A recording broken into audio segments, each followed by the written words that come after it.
خواتین کا عالمی دن ہر سال 8 مارچ کو منایا جاتا ہے۔ یہ دن خواتین کے حقوق اجاگر کرنے کے حوالے سے مختص ہے۔ کئی ممالک میں خواتین کے عالمی دن پر تعطیل ہوتی ہے۔ کئی ملکوں میں اسے احتجاج کے دن کے طور پر منایا جاتا ہے، جبکہ بعض میں اسے دن نسوانیت کا جشن بھی منایا جاتا ہے۔ پاکستان میں بھی اس حوالے سے تقاریب منعقد کی گئیں، جبکہ سول سوسائٹی کی تنظیمیں خواتین کو درپیش مسائل اور چیلنجوں کو اجاگر کرنے کے لیے واقع سیمینارز اور مباحثوں کا بھی اہتمام کیا گیا۔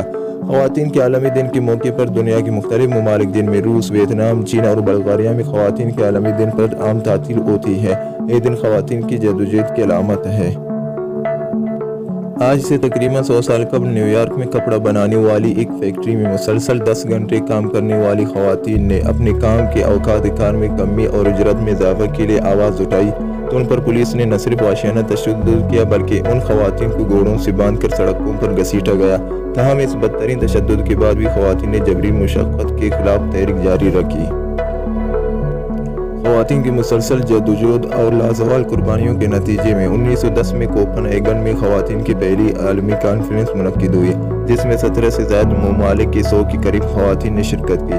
اس کانفرنس میں عورتوں پر ہونے والے ظلم و استحصال کا عالمی دن منانے کا فیصلہ کیا گیا۔ اقوام متحدہ نے 1975 میں 8 مارچ کو عورتوں کے عالمی دن کے طور پر منانے کا فیصلہ کیا۔ تبھی سے 8 مارچ کو عورتوں کا عالمی دن منایا جاتا ہے۔